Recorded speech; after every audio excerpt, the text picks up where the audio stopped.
Bonjour à tous et bienvenue dans la 7ème chronique littéraire, épisode 7 déjà. Ce soir, pour changer, on innove, je vais vous parler de 3 bouquins que j'adore. C'est du jamais vu.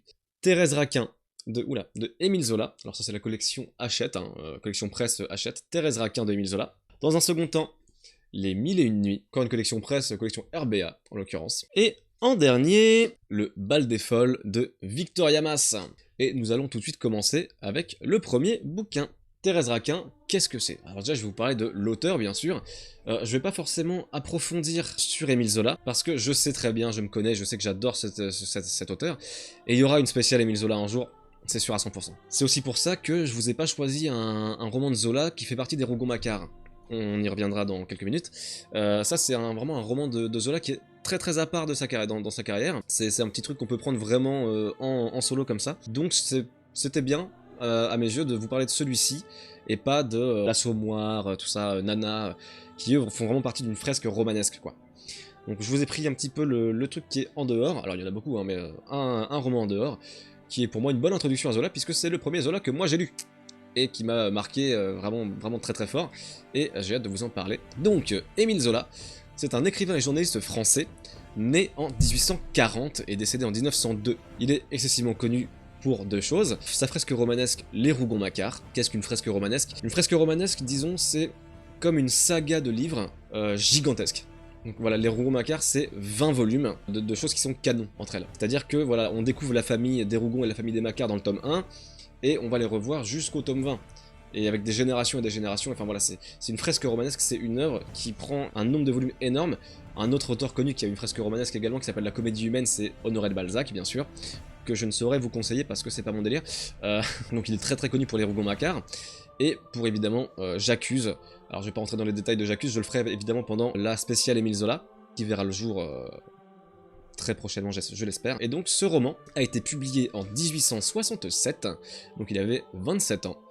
Et c'est sorti avant les Rougon-Macquart, et c'est son 3e roman. Alors déjà, avant de commencer à vous le résumer, je vais vous dire un petit peu le nombre de pages qu'il fait, parce qu'il est pas si long pour du Zola, c'est assez rare d'avoir un bouquin pas long, donc il fait, dans mon édition, même pas 200 pages, il fait 197 pages, sachant qu'il y a des illustrations qui prennent des pages entières, et bon, c'est quand même des grandes pages, hein, c'est écrit très grand, enfin c'est des grandes pages écrites petit, pardon.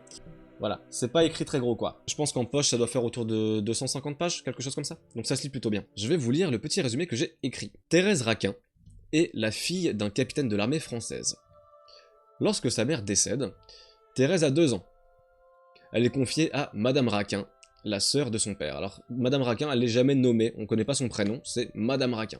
C'est la tante donc de Thérèse. Cette dernière, donc Madame Raquin, elle a un fils déjà, qui s'appelle Camille. Et ce fameux Camille, il est décrit comme un garçon très faible, qui est souvent malade, il est rachitique, il a vraiment pas de chance, hein, le pauvre. Il est très gentil, hein. Vraiment, c'est un très bon garçon, mais voilà, il est très rachitique, il est rachitique, il est maladif tout le temps, en plus il est moche, donc vraiment, il n'a pas été gâté par la nature, mais voilà, il reste positif, il est gentil, il est très attentionné avec Thérèse, tout ça. À l'âge de 21 ans, Thérèse épousera Camille, comme Madame Raquin l'a toujours voulu. Alors oui, je sais, ça fait toujours bizarre, hein, les mariages entre cousins dans la littérature française, mais je vous jure que c'était pas si choquant que ça à l'époque. Hein. Thérèse, elle l'a un petit peu fait en mode, bon bah... ça me dérange pas, même si c'est pas vraiment la vie dont je rêvais, mais bon bah on va le faire parce que pourquoi pas, quoi. Elle est très en retrait dans sa vie, en fait, Thérèse, elle contemple sa vie de loin, on va dire. On lui dit, ah, ce serait quand même vachement bien que t'épouses Camille, et fait, bah, ok, d'accord. Si ça vous fait plaisir, quoi. C'est un peu comme ça qu'elle voit le monde, Thérèse, au début du bouquin. Au bout d'un certain temps, après le mariage, Camille va décider d'aller s'installer à Paris, parce qu'il a envie de travailler, il a envie de bosser, voilà, il fait rien de sa vie, il en a marre, et il a envie de bosser, donc il aimerait trouver un job administratif à Paris. Et donc sa mère et sa femme, du coup, maintenant, vont le suivre. Et Madame Raquin va acheter une vieille mercerie, un vieux bâtiment qui est un ancien magasin, et elle va se mettre à vendre des produits voilà, de fourniture générale dans une rue très sombre à Paris. Et donc Thérèse va travailler avec elle, donc à la caisse. C'est typiquement la pauvre fille qui a pas envie d'être là, qui est derrière sa caisse toute la journée, qui attend, et qui attend encore. Et avec un espoir caché qu'il se passera enfin quelque chose dans sa vie. Sa vie de couple avec Camille, elle est vraiment pas super palpitante, quoi. Il ne peut rien faire de sa vie, Camille. Et elle, bah, elle ne connaît que lui. Elle a pas d'amis à l'extérieur. Il voit régulièrement les amis de Madame Raquin parce qu'elle fait beaucoup de dîners avec des copains de Paris qu'elle s'est fait au fur et à mesure.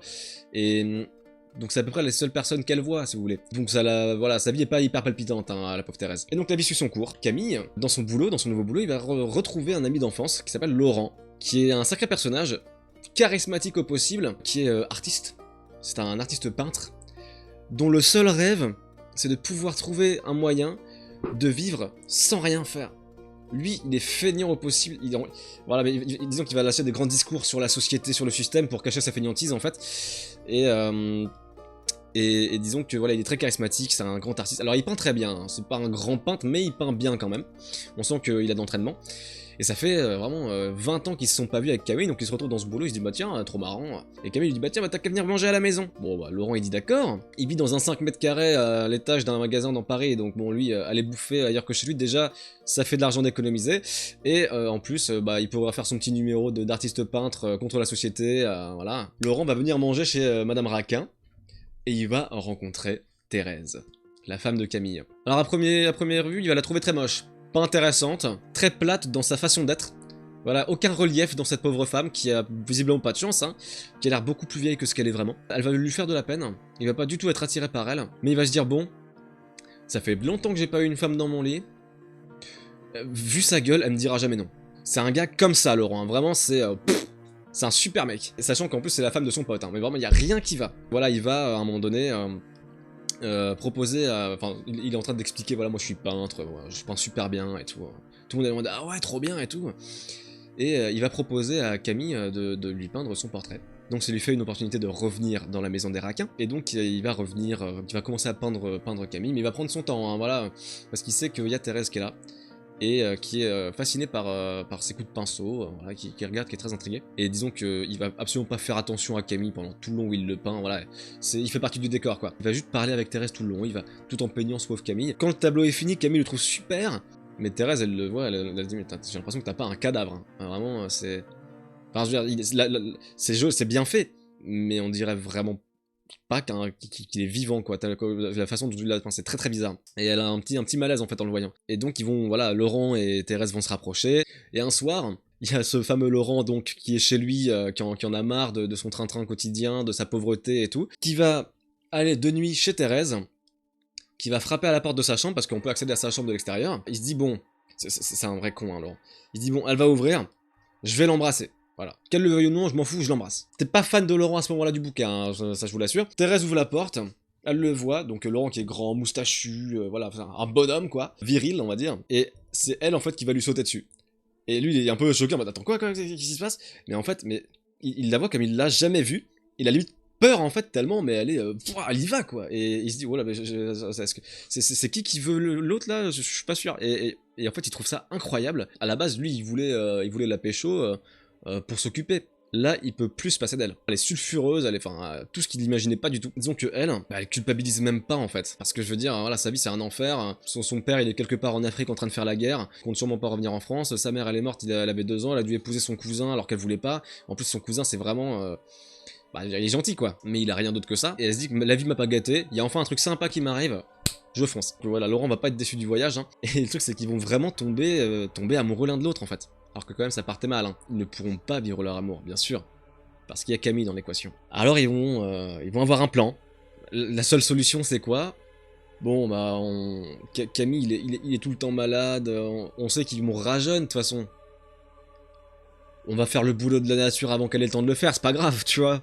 Donc ils prévoient d'assassiner Camille. Donc les deux sont d'accord, hein. C'est déjà ça. Donc, pendant des semaines et des semaines, ils vont essayer de trouver le moment, comment est-ce qu'on fait pour jamais se faire choper, pour être sûr que ça fonctionne, comment on le fait, quand est-ce qu'on le fait, voilà, ils se posent plein de questions, et ils vont finir par trouver l'opportunité parfaite, et ils vont le tuer, pour le coup. Et c'est même pas vraiment du spoil, hein. C'est le synopsis, c'est au quart du bouquin, quoi. Donc ils vont tuer ce pauvre Camille qui a rien demandé, qui s'attend absolument pas à ça. Pour lui, Laurent c'est son meilleur pote, et Thérèse c'est sa femme chérie, quoi. Pauvre Camille qui va tomber de haut bien sûr, en tout cas tomber du bateau jeté par Laurent dans un lac alors qu'il ne sait pas nager bien sûr. Donc ça passe pour un accident. Cette scène de l'assassinat dans Thérèse Raquin, elle est horrible. Parce que ils sont tous les trois sur un bateau. Ils viennent de faire un pique-nique. My god, pauvre Camille. Ah non, mais c'est abominable. Hein. Tout ce qui arrive à Camille, c'est abominable. Parce que le pire, c'est qu'il est décrit comme vraiment gentil, quoi. Et tout part d'un bon sentiment dans ce qu'il fait, dans ce qu'il dit, voilà. Et le pire, c'est qu'il y a des illustrations dedans où tu vois vraiment Camille comment il est. T'as trop de la peine pour lui, quoi. Mais toute la scène de l'assassinat est très longue. Et les trois sont dans le bateau à la base. Thérèse et Laurent savent ce qui va se passer. Laurent, il prend sur lui, il dit c'est moi qui vais le tuer. Parce que je veux pas que tu te salisses les mains. Et si jamais un jour ça se savait, je veux que ce soit seulement moi qui paye. Et voilà, à un moment donné, il y a Camille qui est devant sur le bateau. Laurent qui rame derrière tranquillement. Thérèse qui est complètement, voilà, complètement à l'ouest, les yeux dans le vide, un peu une seconde suspendue dans le temps, quoi. Et Laurent qui se lève, qui chope Camille, qui va se retourner vraiment innocemment en le regardant.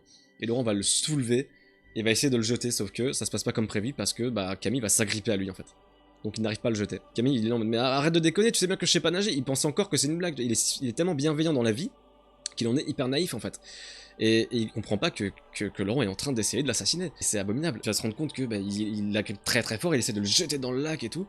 Et donc Camille va le mordre à la gorge. Et enfin Laurent arrivera à jeter Camille et ils vont le regarder se noyer. Et pendant tout le temps, Thérèse elle est pétrifiée. Ce plan qu'ils ont eu, dont ils ont parlé, c'est en train de se dérouler sous ses yeux. Là, elle se rend compte de ce qu'ils font, en fait. Et cette scène, écrite par Zola, c'est formidable. C'est formidable d'horreur, en fait. Et c'est franchement très très beau. Enfin, très très beau.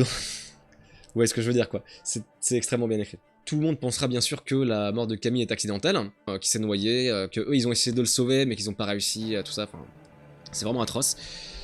Sauf que bien sûr, dans la vie de couple de Laurent et Thérèse, plus rien ne sera jamais pareil. Parce qu'avant, ils vivaient une passion complètement folle, il y avait cette ivresse de l'interdit qui n'est plus là. Il y a cette pauvre Madame Raquin qui a perdu son fils, qu'elle aimait d'un amour inconditionnel, et qui remercie Laurent parce qu'il se propose de prendre soin de Thérèse. C'est quand même immonde. Elle l'accueille à bras ouverts dans son domicile, dans sa boutique, partout. Madame Raquin voit que du coup, grâce à ça, bah, elle est pas toute seule, et puis elle peut faire son deuil. Donc elle le remercie, elle le prend dans ses bras, elle l'embrasse, alors que c'est l'homme qui a tué son enfant. C'est vrai, il y a des scènes qui sont abominables là-dedans. La relation entre Thérèse et Laurent va tellement dégringoler derrière ça, vraiment direct à partir de là, que c'est à se demander est-ce que ça valait le coup. Ils ont tué un homme qui avait rien demandé, en se disant est-ce que c'était vraiment nécessaire, est-ce que ça valait le coup. Plus l'histoire avance, plus on pète un plomb en fait. Plus on est en mode putain c'est pas vrai quoi. C'est atroce. Et il y a des scènes qui sont excessivement marquantes. Ils vont être vraiment hantés par Camille, quoi. Au sens figuré, bien sûr. Ils vont être hantés par le fantôme, entre guillemets, de Camille. Ils pourront pas passer une nuit sans faire des cauchemars dans lesquels il revient, ou des choses comme ça, et c'est abominable. Et c'est extrêmement fort, quoi. Thérèse Raquin, quand je l'ai lu, ça a été une claque, mais colossale. Parce que voilà, j'avais jamais lu de Zola. Et Zola, il est très très fort dans les émotions et dans les descriptions. Il a des façons de dire les choses qui ne ressemblent... Enfin, qui lui sont vraiment propres. Lire un Zola de base, c'est une expérience. Mais franchement, commencer par celui-là, je trouve que c'est une bonne idée. Parce que c'est assez court. Commencer par Germinal, ça peut être un peu impressionnant parce que c'est très long. Alors que ça, bah, ça fait moins de 300 pages en poche. C'est hyper accessible, ça se lit très bien. Il n'y a rien de compliqué dans un Zola. C'est ça qui fait la puissance aussi de cet auteur-là, encore aujourd'hui. C'est que, encore aujourd'hui, Zola c'est un naturaliste, c'est un réaliste, ça peut être ardu à lire, je veux dire. Vous avez sûrement lu un Balzac au lycée, peut-être même au collège si vos profs étaient vraiment méchants. Là, ça n'a rien à voir. Là, c'est poussé au sommet de ce que l'écriture peut être. Il faut lire au moins un Zola dans sa vie, je pense. Alors j'avais noté, j'ai été fasciné par la lecture de ce roman. C'est avec celui-là que j'ai découvert la lecture de Zola. Son écriture est d'une puissance dévastatrice, l'histoire racontée est absolument terrible, l'auteur gère à la perfection son récit et les émotions de ses personnages. Quand il y a une scène où on voit Laurent et Thérèse qui dorment côte à côte, et que Laurent se réveille en sueur d'un cauchemar, et où malgré le fait qu'il s'est réveillé, il a l'impression de voir Camille devant lui, franchement, ces scènes-là, mais elles sont poignantes, quoi. C'est foire. Moi, je l'ai lu il y a un moment, et j'y pense encore assez souvent à Thérèse Raquin. Franchement, puis Thérèse Raquin, c'est pas connu, quoi. Je veux dire, tout le monde connaît les plus connus des Rougon-Macquart. Thérèse Raquin, c'est pas connu. Donc en plus, vous pourrez briller en société. Parce que vous connaîtrez un Zola que personne ne connaît. Formidable. C'est à peu près ce que je peux vous dire sur Thérèse Raquin de Émile Zola. Nous allons tout de suite passer au second bouquin, Les Mille et Une Nuits. C'est excessivement difficile de vous parler des Mille et Une Nuits. J'étais très content de le lire, parce que c'est vrai que c'est excessivement connu, Les Mille et Une Nuits, tout le monde connaît. Je n'étais pas conscient de tout le mystère qu'il y a autour de ce bouquin. Il s'agit d'un recueil de contes d'origine persane, indienne et arabe. On ne sait pas exactement dire qui est ou qui sont les auteurs de ce recueil. Déjà là, c'est empli de mystère. On ne sait pas qui a écrit ça, ni quand. Donc, c'est compliqué de vous décrire plus que ça ce que sont les Mille et une nuits. La première traduction européenne est née avec le français Antoine Galland.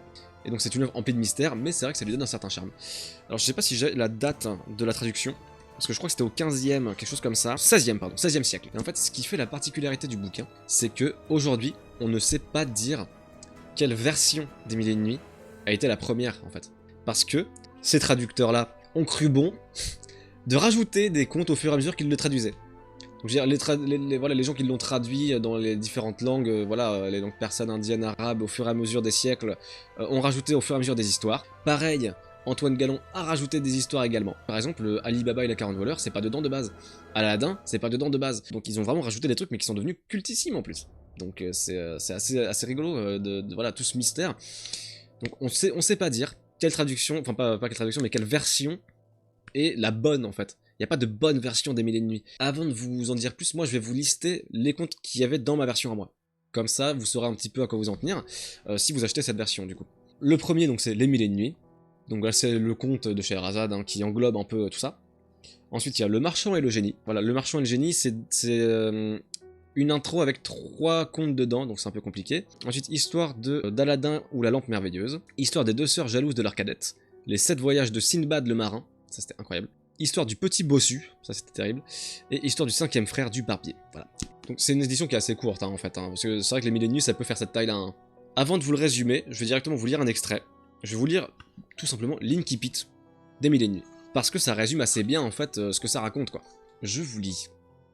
Les chroniques des Sassaniens, qui régnèrent des centaines d'années de la Perse, et bien au-delà du Gange, jusqu'aux frontières de la Chine, rapportent qu'il y avait autrefois un roi de cette puissante maison qui était le plus excellent prince de son temps. Il était aimé de ses sujets et craint de ses voisins. Quand il mourut, il laissa un royaume plus prospère et plus puissant qu'aucun roi ne l'avait jamais fait avant lui. Les 2 fils qui lui survécurent s'aimaient tendrement, et ce fut un crève-cœur pour Shahryar, l'aîné, d'être empêché par les lois de l'Empire de partager son royaume avec son frère Shahzenan. 10 années passèrent, pendant lesquelles cette situation ne manqua pas de contrarier Shahryar, qui décida finalement de partager le royaume de la Grande Tartarie, faisant de son frère un roi. Le sultan Shahryar avait une épouse qu'il aimait plus que tout, et son plus grand bonheur était de l'entourer de splendeur et de la parer des plus beaux habits et des plus précieux joyaux. Il éprouva dès lors la plus vive peine lorsqu'il découvrit accidentellement qu'elle l'avait trompé. Elle s'était si bassement comportée qu'il fut obligé de faire appliquer les lois de l'Empire et d'ordonner à son grand vizir de la faire tuer. Après ce rigoureux châtiment, persuadé qu'il n'y avait pas de femme assez sage pour être fidèle, il résolut d'en épouser une chaque nuit et de la faire étrangler le lendemain devant son grand vizir, qui avait la charge de lui fournir quotidiennement une nouvelle épouse. C'est basiquement le plot de base des Mille et une nuits. Voilà, c'est un sultan qui a été fait cocu par sa femme, et qu'il a plutôt mal pris, hein, visiblement si vous avez bien suivi, hein, il n'était pas très content. Et donc il a décidé que si sa femme à lui était pas très fidèle, c'est qu'aucune femme ne pouvait l'être. Et que donc l'amour ça n'existe pas, putain. L'amour c'est commercial. Donc il va décider voilà, d'épouser une nouvelle femme tous les jours, de passer la nuit avec et de la faire tuer le lendemain matin. C'est un peu extrême, hein. Là où le conte commence vraiment, parce que là c'est vraiment l'introduction du conte, hein. Il faut savoir que le vizir, donc le vizir on va dire c'est l'équivalent du premier ministre hein, si vous voulez, du sultan. Donc le vizir, il a 2 filles, dont une qui s'appelle Scheherazade. Bon, déjà là vous connaissez forcément. Là le sultan il fait vraiment régner la terreur. Hein. L'épouse il l'a choisie. Tous les jours les nanas se lèvent avec la peur au ventre en se disant j'espère qu'il va pas essayer de m'épouser moi parce que sinon je sais que demain je suis morte. Et Scheherazade elle a un plan. Elle demande à son père de l'emmener au sultan pour l'épouser. Donc au début le vizir il va être non mais t'es complètement taré toi, jamais je pourrais te donner en pâture au sultan, j'ai pas envie de te tuer quoi, enfin voilà j'ai pas envie de te voir mourir, non c'est absolument impossible. Il lui dit t'inquiète pas j'ai un plan, demain je serai vivante. Il finit par céder parce qu'il voit qu'il a pas le choix, donc il l'emmène au sultan, même le sultan au début fait t'es sûr, enfin t'es conscient que je ne ferai pas exception, donc le vizir il fait oui pas rassurer des masses, mais bon, voilà, il sait que sa fille est super intelligente, donc il lui fait confiance. Donc elle va épouser le sultan. Elle va dire au sultan, bon écoutez, voilà, moi je sais que demain je vais mourir. Donc j'aimerais s'il vous plaît, si vous le voulez bien, passer quelques derniers instants avec ma sœur avant qu'on aille dormir. Donc le sultan, il est pas méchant. C'est un taré psychopathe, mais il est pas méchant. Donc il lui dit d'accord, appelle ta sœur, elle viendra dans la chambre et tu pourras discuter un peu avec elle avant qu'elle parte, quoi. Et puis avant que tu te fasses égorger, bien sûr. Sa sœur arrive, en grandes embrassades, oh ma sœur, non, je veux pas que tu meurs et tout. Pitié, sultan, ayez grâce, voilà. Voilà, non, bah non, non, pas d'exception, hein. Elle va lui dire, écoute, j'aimerais que tu fasses comme quand j'étais enfant, et que tu me racontes une histoire. Parce qu'elle est dans le coup, hein, la sœur. Hein. Scheherazade lui a dit, tu dis ça, hein, surtout, tu dis ça. Hein. Donc elle s'y tient, elle lui dit, bah, j'aimerais que tu me racontes une histoire. Et donc Scheherazade va commencer à lui raconter une histoire, que le sultan écoutera. Et le sultan, il veut à tout prix avoir la fin. Et donc elle lui raconte l'histoire, ça dure toute la nuit comme ça. Et Scheherazade, à la fin, elle lui dit, bah écoutez, si vous voulez, ce soir, enfin la nuit prochaine, je vous raconterai encore d'autres histoires. Et donc le sultan ne la tuera pas. C'est ça, basiquement, Scheherazade, en fait. Et donc là, on va voir tous les contes que Scheherazade va raconter au sultan, qui vont le tenir éveillé, du coup, pendant toutes ces nuits, et qui vont l'empêcher de la tuer. C'est un des contes les plus connus de l'histoire, hein. Le concept, on va dire, est très connu. Et donc, il y a beaucoup de contes, parfois même des contes imbriqués dans des contes, hein, c'est Conception, c'est très impressionnant. J'ai notamment vu, du coup, pour la première fois, le conte originel de Aladdin. Et bah c'est très différent de ce à quoi je m'attendais. Il n'y a pas de tapis volant, vous imaginez bien que ça fait une différence. Dites-vous que voilà, dans le film Disney que tout le monde a vu, il y a un génie qui accorde 3 souhaits. Jusque-là, je vous apprends rien. On connaît tous l'histoire. Hein. Dans le bouquin, Aladdin, il n'a pas un génie, il en a 2, et c'est des vœux illimités. Pour l'un comme pour l'autre. C'est quand même très impressionnant. Donc voilà. Parce que je crois qu'il y a un génie qui sort quand tu cliques la lampe et un qui sort quand tu la frottes. Je crois qu'il y a 2 génies dedans, un truc comme ça. Un peu comme dans Is No Good. Bref. Et pareil, Aladdin n'est pas un voleur. Aladdin, c'est un gars qui ne fout rien, qui vit chez sa mère. Son père s'est suicidé tellement il en pouvait plus de le voir rater sa vie.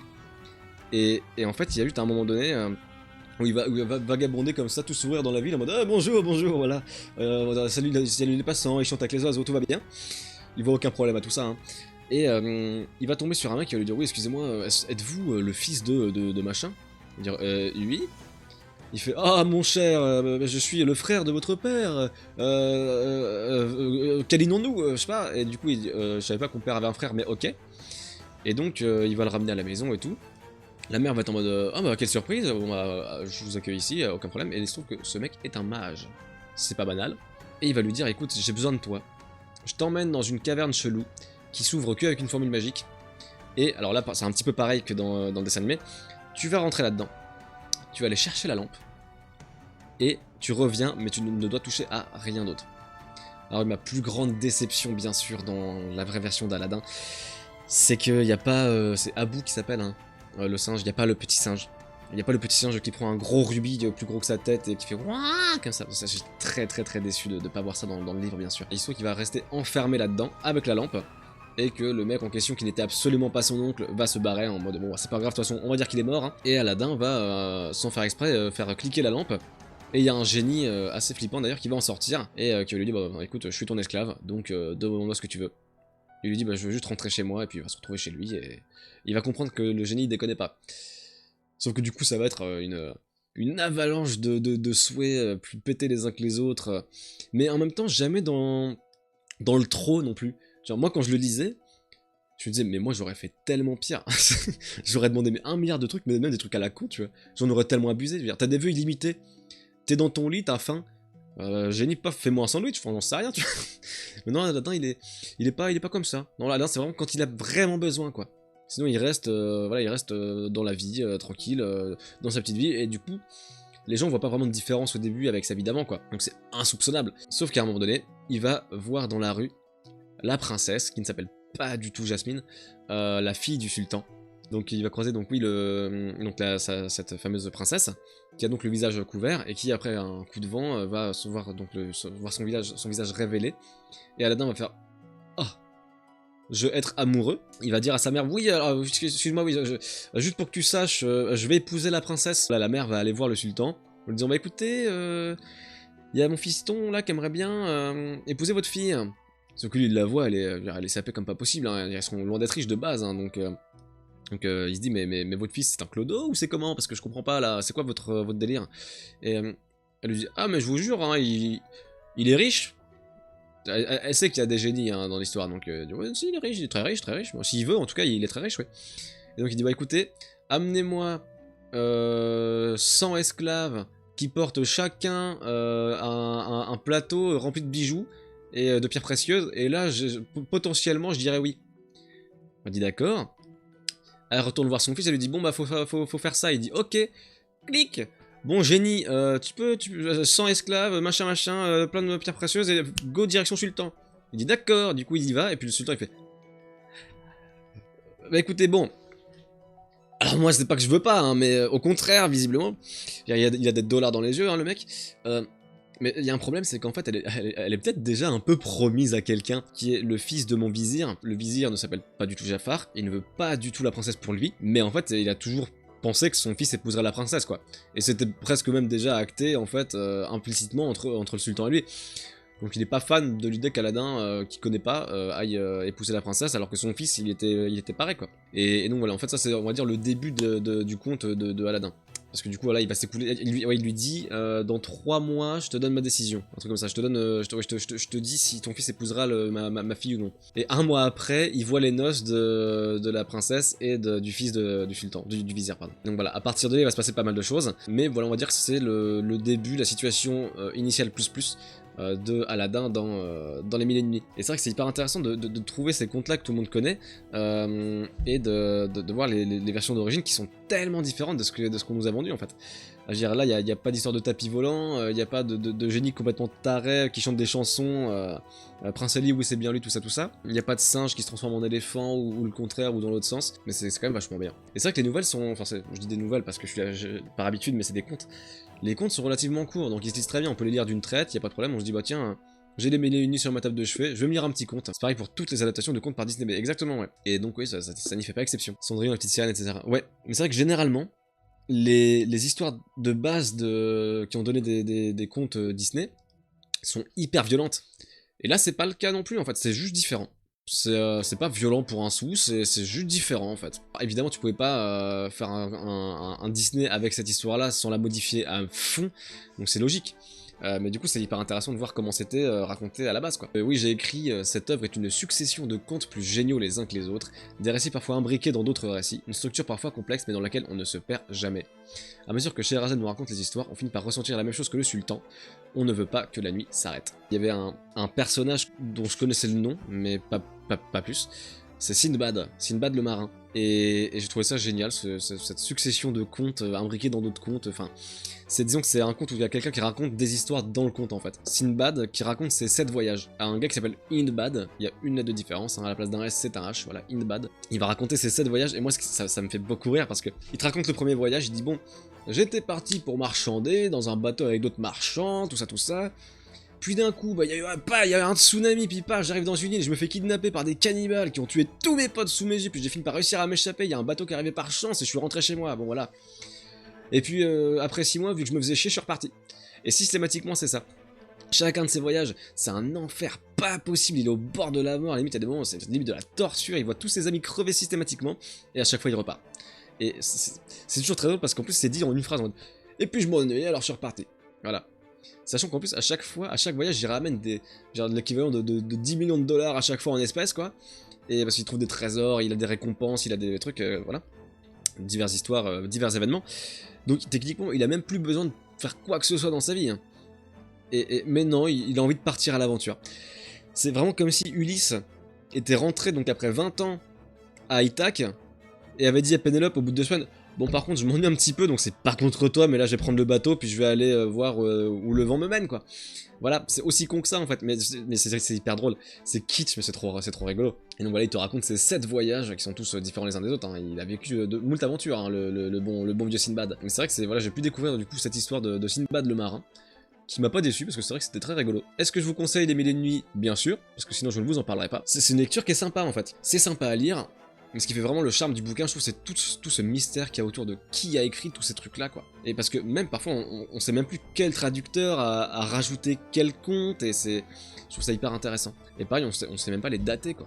C'est fou, hein, un truc, un mystère aussi énorme sur un truc aussi culte, quoi. C'est à peu près ce que je peux vous dire sur les 1000 ennemis de...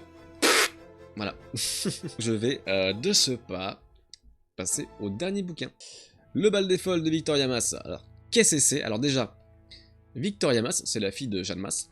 Elle est née en 1987 et ce roman est publié en 2019. C'est le premier roman de Victoria Mass. C'est un sacré bouquin. Alors c'est une fiction qui est basée sur des faits très très réels, malheureusement. C'est basé en fait sur des expériences que faisait Charcot à la Salpêtrière. C'était que du bonheur, hein. C'est dans les années 1880 que ça se passe. Et donc les expérimentations sur les aliénés, comme ils disent.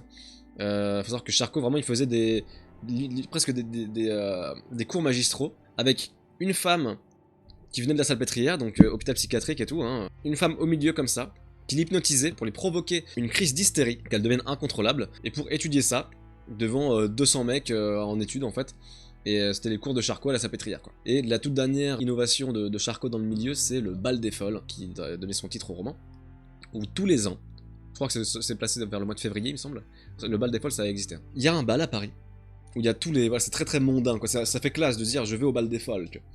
Où il y a le tout Paris, en fait, parce que il n'y a pas que des nobles qui y vont non plus, mais voilà, c'est le tout Paris qui va aller danser dans un bal avec les folles de la Salpêtrière. C'est vraiment une exposition de folles dans leur milieu naturel, quoi. C'est horrible. C'est vraiment terrible, c'est hyper immoral. Et eux, ils y vont pour... les gens, par moment, ils vont au bal des folles comme ils iraient au zoo, quoi. C'est vraiment horrible.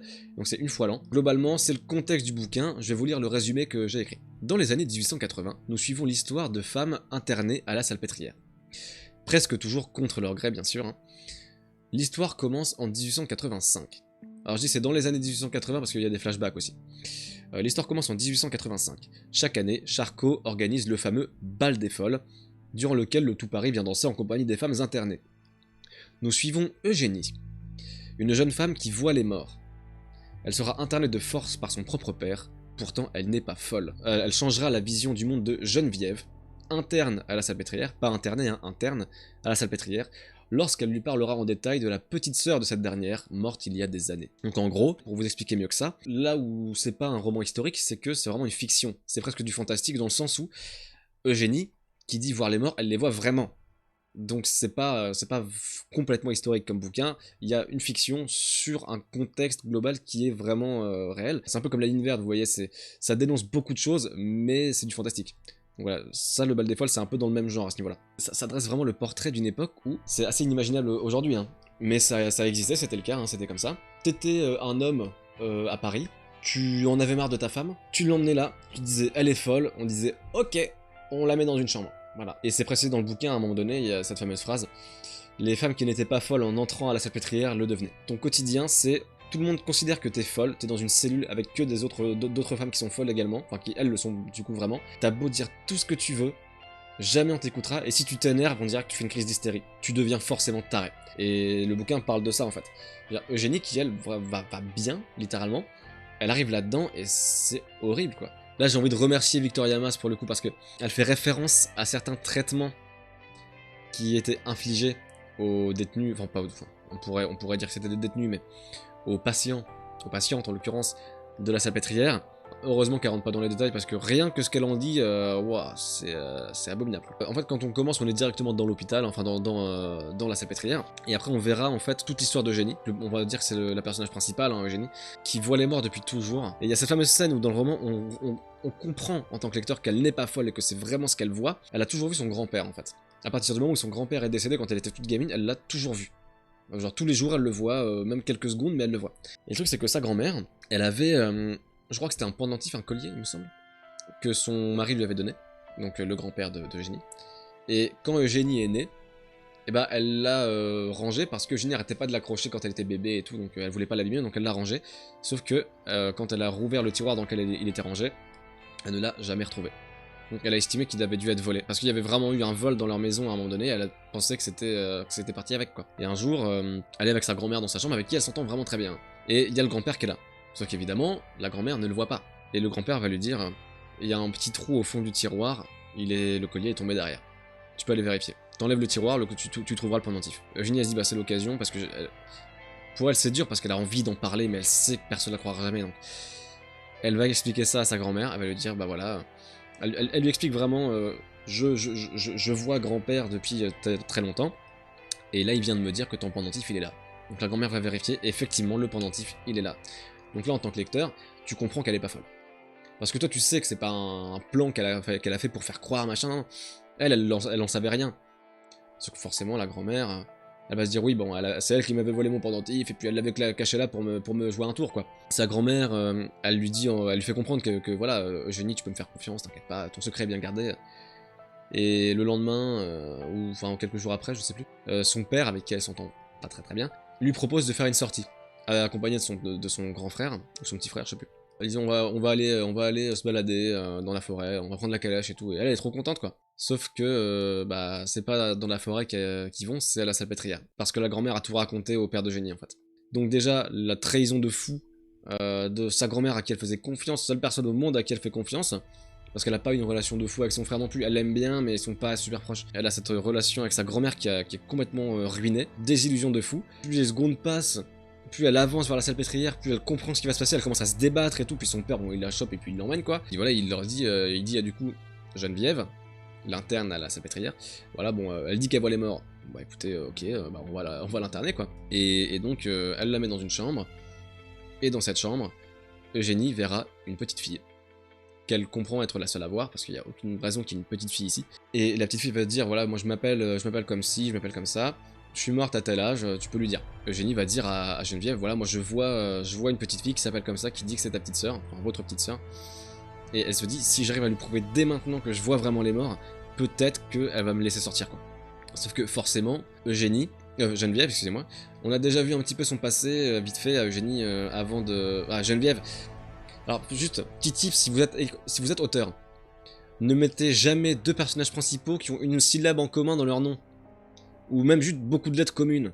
Parce que j'ai pas arrêté de confondre Eugénie et Geneviève. Je suis désolé, hein, désolé Victoria, désolé Madame Victoria Mas, mais j'ai pas arrêté au début de confondre Eugénie et Geneviève, donc pitié faites pas ça. Voilà, c'était la parenthèse. On voit un petit peu le passé de cette fameuse Geneviève qui est très dure. Voilà, on voit qu'elle a un visage dur, on voit qu'il faut pas l'emmerder, si elle dit non c'est non. Mais elle se comporte bien avec les aliénés en fait. Elle est, alors j'emploie ce mot-là parce que c'est le mot qui est employé dans le livre. Elle se comporte bien avec elles savent qu'elles peuvent lui faire confiance. Donc c'est vraiment un personnage qui est dépeint directement comme quelqu'un de difficile à cerner, mais de positif dans le bouquin. On voit que ça va pas être la méchante quoi. Et donc elle va très mal prendre en fait ce que Eugénie va lui dire. Elle va dire mais comment est-ce qu'elle a fait? Parce qu'il y a forcément un truc. Elle est au courant, elle me connaît, elle connaît quelqu'un qui me connaît, enfin je sais pas, il y a forcément une explication, elle rationalise le truc, hein, forcément, c'est ce qu'on ferait aussi, hein. Ça va lui trotter dans la tête toute la nuit derrière, c'est horrible, et en fait elles vont se rapprocher, et elle va se rendre compte que, bah, par l'intermédiaire de Eugénie, elle va pouvoir parler en fait un peu à sa sœur, quoi. Je sens que la lecture de ce bouquin va m'énerver dans le bon sens du terme, c'est précisément ça, c'est exactement ce que moi j'ai ressenti, j'étais vénère pendant toute la lecture du livre, mais dans le bon sens du terme, c'est parce qu'il est très bien écrit. Et plus ça va, plus on voit les autres patientes, on va dire, pourquoi elles sont là, et c'est abominable systématiquement. Et il y en a, genre, sur toutes les aliénées, il y en a peut-être une ou deux qui sont là parce qu'elles ont vraiment un problème. Mais est-ce que ça va permettre de le régler? Pas sûr. On voit quand même quelques témoignages dans le bouquin de... Enfin, quelques témoignages. C'est pas des personnages qui ont existé forcément, hein, mais on voit un personnage notamment, qui s'appelle Jeanne, je crois, qui elle était internée et est sortie. Elle a été relâchée quoi. Alors en mode on t'a soigné, c'est bon. Donc comme quoi ça peut arriver. Déjà ça, au moins on voit un petit peu ce témoignage là quoi. Et il y a un truc en fait qui est horrible dans le bouquin mais qui en même temps fait un peu chaud au cœur aussi. C'est qu'on entend parler du bal des folles, nous forcément en tant que lecteur on s'insurge. On se dit mais qu'est-ce que c'est que cette horreur? Comment ils voient les aliénés? Ils les voient comme des animaux quoi, comme des bêtes de foire en fait. Et ils se disent ouais on va aller regarder les folles danser, peut-être que la nymphomane sera là cette année également, l'année dernière c'était tellement drôle. C'est dans le bouquin hein, ce que je veux dire. Ils voient ça vraiment comme une exposition en fait, hein, une exposition de tarés, hein, littéralement. Sauf qu'on voit ça aussi du point de vue des folles. Et elles ont tellement hâte, parce que c'est leur moment quoi. C'est le moment de se montrer, de voir des gens de l'extérieur, c'est le moment qu'elles attendent toute l'année. Tu les vois qui choisissent des robes, qui sont en train de recoudre des trucs pour qu'elles soient parfaites et tout. Et c'est hyper attendrissant, mais toi tu sais que les autres ils en ont rien à foutre d'elles en tant que personne. c'est presque des objets, quoi. C'est un cabinet de curiosité, le bal des folles, hein. C'est immonde. Mais tu les vois, elles qui sont tellement heureuses, quoi. Et ce décalage est affolant. Ça donne envie de jeter le bouquin et de retourner à cette époque-là, de mettre des claques un peu partout, parce que vraiment c'est horrible. J'ai écrit que ce roman est fascinant. Il dépeint le portrait d'une société qui ne considère absolument pas les femmes. N'importe quel homme pouvait faire interner n'importe quelle femme, il suffisait de dire qu'elle était folle. Si elle ne l'était pas en arrivant, elle avait de grandes chances de le devenir. Donc voilà, Bal des folles, un très très bon roman. Surtout pour un premier roman en plus, c'est assez bluffant, hein, j'ai envie de vous dire. En soi, c'est à peu près tout ce que je peux vous dire pour pas vous spoiler. C'est un roman qui est assez court d'ailleurs. Je vais vous dire le nombre de pages, donc moi c'est en poche, hein, c'est la collection le livre de poche tout simplement. Et ça fait 235 pages. Il y a un autre personnage dans le Bal des folles, qui pour le coup représente bien une personne saine qui est arrivée à la salpêtrière et qui a vrillé à cause de la salpêtrière littéralement. C'est le personnage de Louise, qui est un personnage qui est là pour te choquer, hein. Pas parce qu'elle fait ou parce qu'elle dit, mais parce qu'il lui arrive. Parce que de la chance, elle en a pas. Mais elle en a jamais eu. Et on voit son background, on voit son passé par flashback, enfin pas par flashback, mais on voit, voilà, on voit son passé. Et c'est abominable quand on voit la raison pour laquelle elle est là. T'as envie de hurler en fait. T'as vraiment envie de hurler quoi. Et pareil, ça en reste pas là dans le bouquin. On la voit là, elle prend cher. On voit son passé où elle a pris cher. Et elle prendra encore cher, la pauvre. Et c'est abominable. Et c'était le quotidien de femmes de l'époque qui n'avaient rien demandé. Le seul tort qu'elle a eu, c'est de pas avoir de chance. De tomber sur des immondices, quoi. Voilà. C'est le genre de moment où tu vois cette pauvre meuf qui est adorable, qui est gentille, qui est hyper bienveillante, qui perd jamais espoir, et qui, dès qu'elle fait confiance, prend cher. Et c'est caractéristique d'une époque. Et c'est atroce. C'est à peu près, je pense, ce que je peux vous dire sur le Bal des folles de Victoria Mas. Lisez-le. Lisez-le, c'est vraiment très bien, c'est pas long. Ça se lit extrêmement bien. C'est basé sur des faits réels qui vont vous faire péter un plomb. Sauf évidemment le fait de voir les morts, hein, qui n'est pas un fait réel pour le coup. Mais Charcot a bien existé, le Bal des folles a existé, la salpêtrière a existé, elle existe toujours. C'est pas traumatisant comme la vraie vie. Enfin, je veux dire la vraie vie, le livre, pas. Chapeau bas Victoria Mas pour un premier bouquin de cette puissance-là. C'est rare. Donc bravo. J'ai fini de vous parler des 3 bouquins. Donc Thérèse Raquin de Émile Zola, lisez-le. Les Mille et une nuits, c'est une lecture qui est cool. Je veux dire, techniquement, vraiment, si vous vous dites, tiens, j'aimerais bien me mettre à lire un petit peu avant de dormir le soir, mettez les Mille et une nuits sur votre table de chevet. Lisez un conte de temps en temps. Un petit voyage de Sinbad par-ci par-là. Ça peut que vous faire du bien. Ça peut que vous mettre dans un bon mood. Après, vous dormirez avec des étoiles dans les yeux. Voilà. Et enfin, le Bal des folles, qui peut faire péter un câble, mais comme t'as dit, Oana, hein, péter un câble dans le bon sens du terme. C'est-à-dire péter un câble pour les bonnes raisons. Voilà. C'est vous faire en sorte que vous vous insurgiez sur ce qu'a été la société en France, à Paris, avec un personnage historique qui est assez connu, mine de rien, Charcot, voilà, le nom vous dit sûrement quelque chose. Si c'est pas le cas, c'est pas grave, hein, mais au moins vous vous apprendrez un peu à connaître ce personnage. Donc pareil, lisez-le. Écoutez, c'est tout pour moi pour cette chronique littéraire. J'espère qu'elle vous a plu. J'espère que je vous ai potentiellement donné envie de lire 1, 2 ou 3 de ces bouquins. Donc je vous dis à la semaine prochaine pour la prochaine chronique littéraire. Des bisous.